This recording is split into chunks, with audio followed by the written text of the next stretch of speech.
it was debilitating. Like laying on the bathroom floor, crying, in the fetal position. I love life. I'm not a depressive person by any means. I'm pretty active, but I was like, why am I even on this planet? You went to go see your doctor recently. You went for a follow-up. You did a colonoscopy. I came out of the anesthesia and I was a little loopy. He actually looked at me and he's like, I'm kind of speechless. He goes, I don't know what to say right now. He goes, I don't know what you're doing. He goes, but keep doing it. I know Crohn's and colitis can feel like a hopeless life sentence, but I'm here to show you that it doesn't have to be that way. This condition can be reversed. You don't have to be stuck living the rest of your life in pain, planning around bathrooms, or wondering when you're going to end up in a flare next.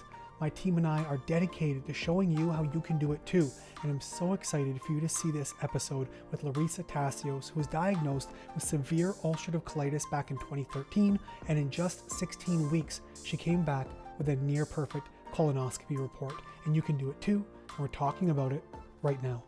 The world is under the wrong impression about bowel disease. The world believes that it's this permanent, unfixable, nobody can do anything about it condition, and you are living, breathing, walking proof that this is a very reversible condition. And so I'm so excited that you're here. I'm looking forward to learning more about you and what's been going on here, just to share this message. Can you walk me through what was going on in your situation, in this disease process you were facing? What was happening? What were you dealing with? Right when I was contacting you guys, I was in the bathroom 30 plus times a day. Lived my life in the bathroom. The pain was excruciating. It felt like I had squirrels in my intestines with razor blades for hands, just running around. It'd just be straight blood, straight mucus. The fatigue I had, I'd be falling asleep while I was driving the car. I was absolutely miserable, at my wit's end. The pain, the joint pain, not being able to sleep. I just lived in the bathroom, and my quality of life sucked. I was just depressed, full of anxiety. Yeah, it was just horrible. So you got this diagnosis of ulcerative colitis back in 2013. You got this agonizing pain. We got blood, we got mucus. We have dozens of bowel movements every day, uncontrollable, chronic fatigue. What was the pain like? What were you dealing with? Was it debilitating? Were you able to work and live a normal life? What was it like? No, it was that the last, I would say, year and a half of my life, it was debilitating. Laying on the bathroom floor, crying, in the fetal position. And it was so miserable. I love life. I'm not a depressive person by any means. I'm pretty active, but I was like, why am I even on this planet? Yeah. It was just horrible. Yeah, I was debating on putting a TV in the bathroom at that point. I mean, at least that's the worst thing you were debating. There are so many people out there that I see on a daily basis who are debating doing much worse things, when it feels like this is the rest of your life, when it feels like there's no other option, when it feels like you randomly wake up one day sick and your doctor goes, this is just going to be your life now. What hope is there when you're in this much agonizing pain? It doesn't leave you with very many options. And I think you've done an amazing job to this point, but I think it's that fervor for life that has really gotten you through this and gotten you to a position you're able to find a solution. Yeah, I just was praying that there's a better way, because I don't want to die, but that's what it felt. Every day felt like I was dying, literally. Yeah, I mean, I want to get through and talk about the solution that you found here, because this really helps set the stage for those who might be new to this, who might be wondering, is there hope? Maybe my case is too far gone. You were in a pretty severe situation. Conversations with your doctor, what were those like? Last August, everything hit the fan, and I spent 8 days in the hospital, a couple other days here and there. So they were talking about removing my colon, just because of the severity of, I was diagnosed severe. It went from mild, moderate to severe. They said my CTs were scary. The other option was, well, we can try biologics and MP6s, which I do my own research. And I was like, you're not putting that crap in my body. That's chemo drugs. I already got osteoporosis from steroids. So yeah, I was out of options, basically. Yeah, that's serious. I mean, you've tried everything, every drug, every medication.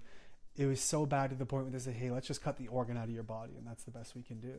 and I was debating on it for a minute because I just wanted it to be over with, but like, when you think, I'm like, I'm not going to do that though. Like, there has to be something else because like what's causing it? Like, no one ever talked about what's causing it. Why is this happening?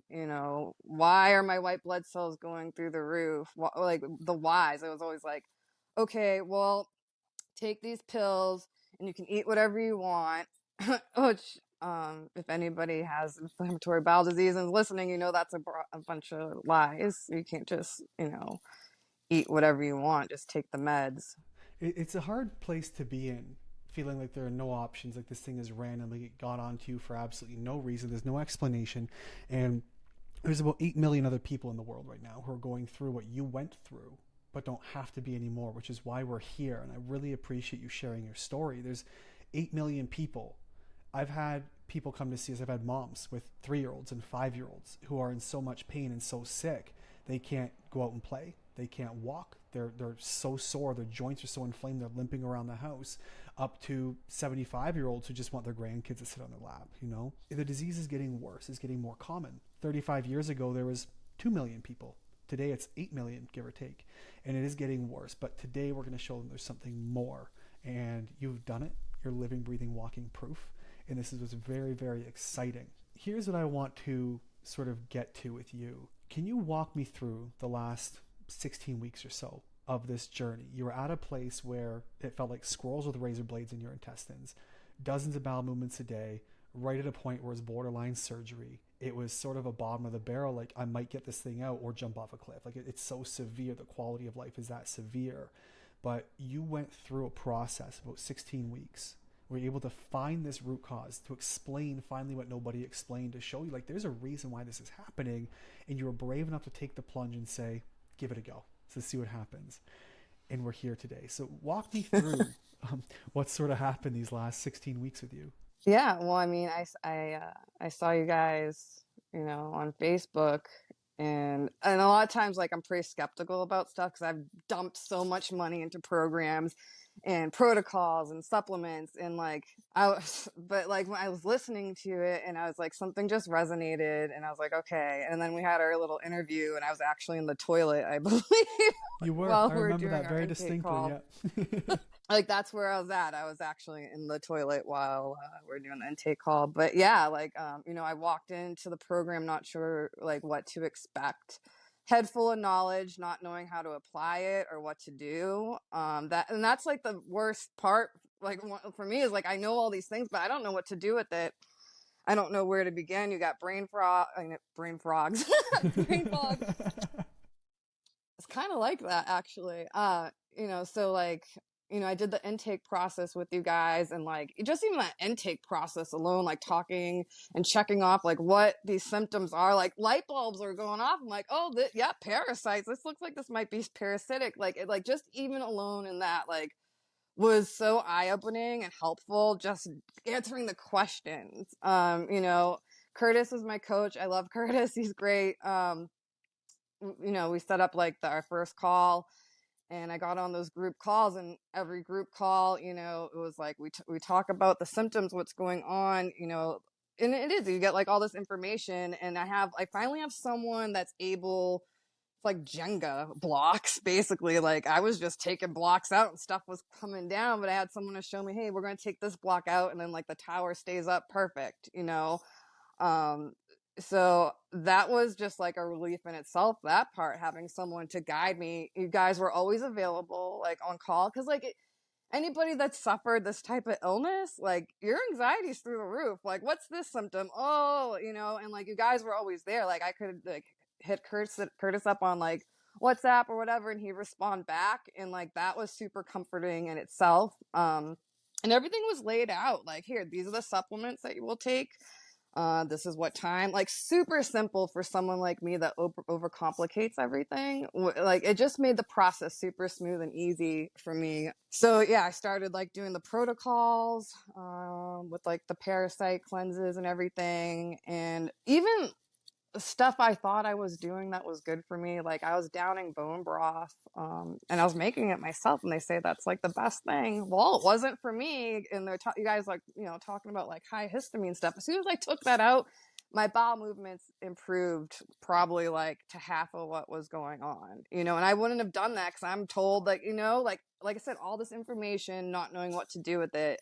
Yeah, so like the weekly calls, just like talking and being able to like just like say what's going on and being guided through it, like being heard, because my doctors aren't going to listen to me, and like the point is just like being heard and having like that compassion there, as well, and that makes such a difference instead of being treated like a piece of meat going in and out of a doctor's office. I started seeing improvements within like the first month. I got off all my meds like right away because they weren't working. At that point I was on, I forget, one of them was Euceris, and they weren't working, and I got off the meds, and within a month, like I wasn't like 100% better, but I was starting to get formed bowel movements. Like I was telling someone, like, yeah, sure, like, is it like 100% easy? But it's 1,000% worth it, like, and that's okay. Like I was realizing too, like you guys are there for the bad days, and walking us through that, like explaining, just having everything laid out before me. There's no way I would have been able to do this on my own. I would say, as far as the protocols go, like that was the other thing too. Like I wasn't sure what to expect, but everything was like laid out for me too. So it just like helped with a lot of like anxiety. I want to say this too about it. Like there's a whole the physical aspect of the protocols and everything, but you guys like, and like working with Curtis, it's more than that. You guys treat it like holistically, because it was like doing stuff spiritually, like mentally, for my mental health, like coming out of fight or flight, like addressing the whole person, which was absolutely amazing. Like not like, okay, we're just going to work on this and here's the supplements. Like, no, we're going to work on your mental health, the anxiety, like all of that, like holistically, the whole person. That was amazing. Super grateful for that. Something people don't often know, they see me on TV and my podcast and around, like, I want to work with Josh. I'm like, you guys should probably work with Curtis. Curtis has been my mentor for 6+ years now. He's incredible. Taught me so much of what I know, and he actually handles a lot of the really tricky, severe cases. He's absolutely incredible at this. And he identified one of your root causes being parasites. Can you tell us a little bit about that? Oh, like what came out of me? It's like a new movie, Alien vs. Predator 2024, bowel disease. It is wild to see some of the things. Let's talk about that. What came out of you? Oh God, like stuff that I wasn't expecting. Like, like I always kind of assumed I had parasites because I got like EOE in the high whatever, those white blood cells. But like when it actually happens, you're like, whoa, what is happening? Yeah, like at night, like because you do it during the full moon, I guess, when they're most active, and like, and I'm doing like these coffee enemas and stuff, and at night I'd actually feel like a tingling sensation in my intestines and in like my rectum area. And the next day, like we talk about it, like I'm like going to the bathroom, and like I'm having normal bathrooms for the first time in like 3 years, okay? And then I just this is so gross. I guess I'm in good company. I feel something, and I'm like, what the hell is that? And I was like, looked down, and it was this long, brown, ropey looking thing. And I was like, oh, yep, that just came out of me. Yeah, like I saw it was like a science experiment, and I like experimenting on myself, like I'd see like these little almost look like little stones, and like little white things. I guess it's like the candida I saw. But yeah, I saw a few times. So I'm like, I don't know what I'm looking for. Like poop looks funny anyways. But then I was like, oh, they kind of float. That's different. They're they're like ropey and stringy. It's almost like, if you compare, a weird analogy, but compare like normal healthy stool to like meat, for example, but then the tendons and the ligaments, that's the parasite. It's this really stringy, tense, sort of almost crunchy in some ways. It's a horrific feeling. I remember my first parasite, and everybody remembers their first. It was it was so weird. And so walk me through this, because I know you had I talked to Curtis, and you went to go see your doctor recently. You went for a follow-up. You did a colonoscopy. Tell me about your first colonoscopy. Tell me about the story of going through your second and what he had to say about this whole thing. Oh my God. So like my medical charts it says like against medical advice, and I'm like, so I'm that patient, whatever. But my newer guy, he's like, okay. So I'm like, I'm going in and get ready to go under. He walks in and goes, okay, might not wake up for anesthesia, blah blah, all that. And then he's like, oh, so list of meds. Oh, you're not taking any. He goes, can't wait to see how this goes. Because prior to that, I had one in August, and then in March, right before I started the program, and like my asshole, for better words, was literally on fire. It was like fire engine red, like bleeding. So he just was kind of like, okay, well, yeah, like we'll see. And then I was like, oh, and when I wake up, I got pictures to show you. And he's like, what?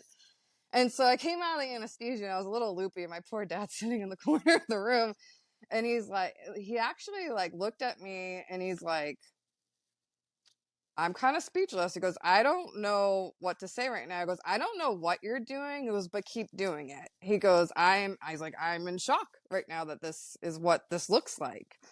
And he's like, I'm not going to tell you to stop what you're doing. And then he's like, well, you could get back on mesalamine. And I'm like, he's like, yeah, I didn't think so. And then I was like, but I got a surprise. Wait.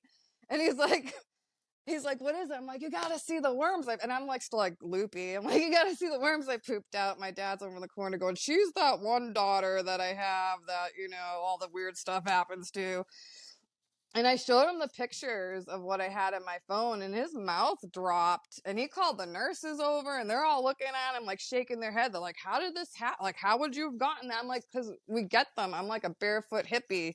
Like, I let my dog lick my face. Like, yeah. And so he was just like dumbfounded. I don't know if maybe it changed his whole trajectory, but I think his head blew up that day. And like with what I was showing him. Cause like, yeah, he was like, you need to be on biologics surgery, blah, blah, blah. And I walk out of there, 16 weeks later from the last one, not on medication. Cause he literally told me the last time I saw him, if I don't take medication, like I'm going to get the C word.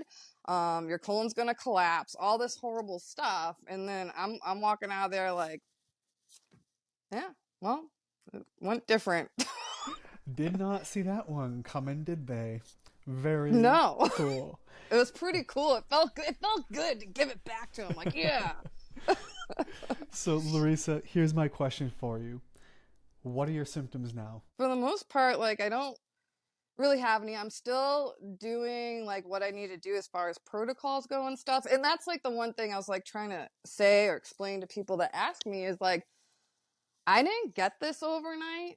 It's not going away overnight. I've had this for however X many years diagnosed. I don't know how long it took for me even to like get to the point where I'm at. And I'm not expecting a quick fix. Like, I feel better. Things are looking good, but I'm going to keep going because I'm so hopeful of just like being done with this at this point, So like my only like thing now is like I get tired every now and then, but that could be from anything. It could be from anything. And like, oh, and I forgot to even say like, so I got co-occurring whatever autoimmune, the EOE in my throat. All of a sudden I'm allergic to all these foods. Everything I eat, my throat closes up and I have to like puke at a restaurant in front of it. It's horrible. Really embarrassing. That has pretty much gone away since this protocol too. And they're like, yeah, there's nothing we can do about that. I'm like, so I'm just supposed to choke every time I eat and not eat anything? Because apparently I'm allergic to cardboard, So that's pretty much have resolved itself too. Like things are going pretty good. And I don't want to like stop what I'm doing, but yeah, maybe I'm tired every now and then. Yeah, I'm still just cleaning up some mess. Yeah. Well, I think it's so important that you have that recognition. You got diagnosed in 2013, and that's the diagnosis state, not to mention everything leading up to, what issues you were having before it got so severe you finally got diagnosed. So would it be fair to say 15 years of ongoing? Oh yeah, looking back now, I'm like, oh, I've had this for a while. Okay. Yeah, like I've always had like bowel problems. Wow. So it's only been 4 months out of say 15 plus years. And I think that's the most important thing to recognize. I sort of talk about it like this. We're not magicians, right? We can't, we don't do anything the body's not doing on its own. We just facilitate the processes it's unable to do. We remove the thing that's keeping it there. For you, it was parasites and whatever else is causing your disease process. We remove them, the body heals you. It's inflamed anyway. It's already trying to heal you. It's just inflamed so long it's now breaking down. It's like taking a controlled burn to a brush versus having a forest fire that's catastrophic and burning the country. It's kind of what's going on. And so I talk about it this way. If we are surgeons, you know, when you jump off the 3rd-story roof, having a party, drank too much, and you break your leg in 4 different places. My job, I'm not going to wave my hands, hocus pocus, you're going to walk the next day. I go in as a surgeon. My job would be to put pins and needles and screws and get your bone reset, get you casted, and get you to a place where your body heals. Now you can walk around the block. You have to go to physiotherapy and retrain the muscles and rebuild. You've gotten this far. There's more to do, yes, but that's the ongoing work of continuing to give your body the tools and resources it needs to do the job it's been trying to do for 15 years while you've been inflamed. But now you're here. Guys, the number one thing listening that I want you to keep in mind, inflammation is never, ever, ever, ever, emphasis on the ever, random. Never. It's always for a reason. And you went through that and you are living, walking, breathing proof that your GI specialist, his nurses, the whole Western medical system just doesn't recognize that they're taught that disease is an innate part of your biology. Like it's just part of you and you got this because it's bad luck or God plays favorites or it's just genetic or whatever it is. But it's not, and you're proving that. Your scopes have shown. You got what, 1 little speck left now after 16 weeks from a colon that was about to be removed? That's so powerful. Yeah, dude.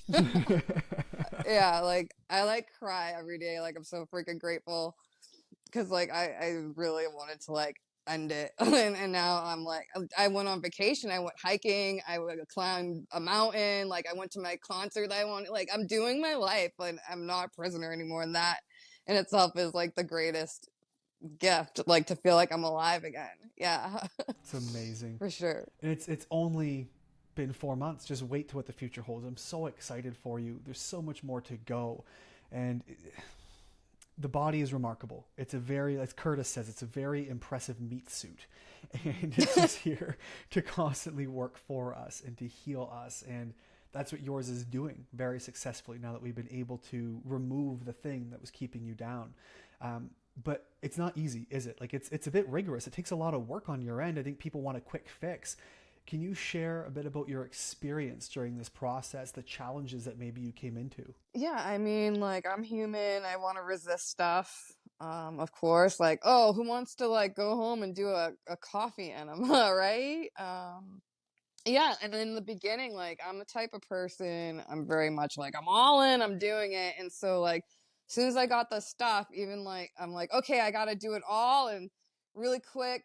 And I it was like, because, you know, my lymphatic system, come to find out, you know, and this was when I was doing on my own, I wasn't taking care of my lymphatic system. I learned a lot about that. Mine's extremely backed up. I was like doing probably extra massage work than I should have been doing and going, you know, and more is better. And this is something that I've learned very well during these last 16 weeks, that it's not better. I ended up inflaming a lymph node. It got backed up. I ended up getting what felt like the flu. I had a really high fever for like 3 or 4 days. And my lymph node swelled up to like the size of a golf ball and it hurt. And I'm just like, and I was like, I'm going to quit this. This sucks and blah, blah, blah. And it's just like, no, like, come on. Like, like you weren't listening and that's okay. Yeah. And then like, you know, you get parasite die-off symptoms and sometimes you get tired, don't feel well. And then that's what like Curtis was there for. I'm like, hey, Curtis, this sucks. And he's like, well, we'll just back off. And like, that was cool to have like him right there when it happened. Like, hey, like Curtis is freaking amazing. Like he's super attentive. Like, I'm so grateful. I'm going to be really sad when I leave the program. I said he's like my therapist at this point. But yeah, like, hey, we're going to back off of this. And so like, yeah, there's stuff like that. And it's just like, like some days like, man, I don't feel like doing this. I don't feel like walking around the block and doing the massage work, you know, and like, and then that happens and that's okay. Cause you get back on it. But, yeah, there was times where I'm like, I want to quit this in the beginning because, and then I was thinking about it. I'm like, you know, like, you're detoxing. This is good. This is actually good. Be grateful like some of this stuff is happening because you're moving stuff around that needed to be moved. So yeah, like that, those were some of the things that sucked for sure. It is, I think people kind of want this smooth, consistent. It really is like this. There's ups and downs and peaks and valleys. But was it worth it? Hell yeah. That's what I said. 100%. Like, it's hard, but 1000% worth it any day. And like I said, I was like skeptical about this whole thing because nothing else has worked. Dude, I hands down, like, I'm a believer. Cue I'm Smash a believer. Mouth. Yeah. Yeah. Amazing. Well, I want to throw the ball back to your court here, Larissa, before we start kind of winding things up and wrapping it up. Is there anything we haven't covered, anything we haven't mentioned or talked about that you want to make sure you say to anybody who's listening to this right now? I mean, like, I felt like I was hopeless, basically, and I said, like, I wasn't a believer in it, and I didn't think anything was going to work. You know, I'm being punished by the gods or whatever at this point, but, like, yeah, like it works. If it worked for me, it can work for other people. I was in a pretty bad spot. And then like, I guess one of the things for me is like, oh, money and stuff. Like you guys worked with me and like what I could afford, can't afford. And I took out a credit. Like it doesn't even matter for real because like the amount of time I've lost, work I've lost, like just dumping, like it doesn't matter. Like if you're still skeptical, give it a try. Like, do an intake call. I don't know what else to say, but yeah, like, it works. I'm proof of that. And I actually made sure I got scopes to say, hey, look, it works. Yeah, I don't just feel better, but it physically, like, it looks better. We now have the testimonial from you. You've got your scopes to prove it. Your doctor's jaw is on the floor. I really hope that stories like yours really start to change the trajectory of the way the world sees inflammatory bowel disease as no longer this innate part of your DNA, but a very fixable condition. Because the truth is, if we see this thing as being inevitable, just part of you, we start to accept the fact that, well, if I can at least mask my symptoms, I'm happy. And that's what the doctors are calling a win, because this is all they know is, well, we have to mask the symptoms at best. If we can do that, that's a success. But if you understand that this can be reversed, that it's an inflammatory reaction to something, not because of bad luck or bad genetics or whatever they say it is, that we're no longer happy just masking the symptoms. We're only happy when we understand what the root is, we can name it, identify it, remove it, and watch your body heal just like yours has in as little as 4 months. I mean, there's more to go, but you're 95% of the way there in just 4 months' time, which is absolutely remarkable. I'm so proud of all the work you've done. Yeah, like I guess that's a big thing. Like I said, like the symptoms and stuff, like, oh, the damage, once you damage it, like my stuff looks like a normal person. It says normal at the bottom of the thing. Like it looks pink and healthy. Like they're telling me before, like, you can't do that. You need to take this med to reverse the damage. Like it's reversing. Like when you say reversible, that's what's happening. Yeah. So grateful that I decided to listen to you guys and like on that Facebook group. It was so random, but it's not random because like, dude, like literally guys like saved my life, like for real. It's amazing. Larissa, any famous last words before we wrap this up? It's reversible. Don't listen to the doctors. I mean, you can, but like whatever they told you that you can't heal and you can't heal yourself, it's propaganda and they're indoctrinated. Do your research. I love that. Unbiased research into some people who might be quacks, who might be crazy like me and Curtis. We're absolute snake oil quacky salesmen, as per Reddit anyways, but here you are living, breathing proof that is otherwise. So we're ecstatic. I'll go to bat for you guys. Legend. Appreciate you. Right. We'll get matching gang tattoos. Hell yeah. Of my Love colon. Of your colon. Larissa, thank you so much. Your story has been amazing. I hope this inspires somebody who's listening going, it's hopeless, there's nothing I can do. I hope this just shifts something for you to say maybe there's more to it. Even if you just listen to the podcast, jump on the YouTube channel, whatever that happens to be, there's more out there. And your doom and gloom story doesn't have to be what your doctors say it is. It can be like Larissa. It can be a story of success where you go from on the cusp of having your colon removed, your life in the toilet, damn near ruined, ready to put a TV in the bathroom because that's all you can handle. to actually living your life, going skiing, and just being a human being, living the way that you deserve to live. It's absolutely incredible. Larissa, thank you so much for sharing. Thank you. Thank you so much for everything. And yeah, you even got free stuff too. Check that out.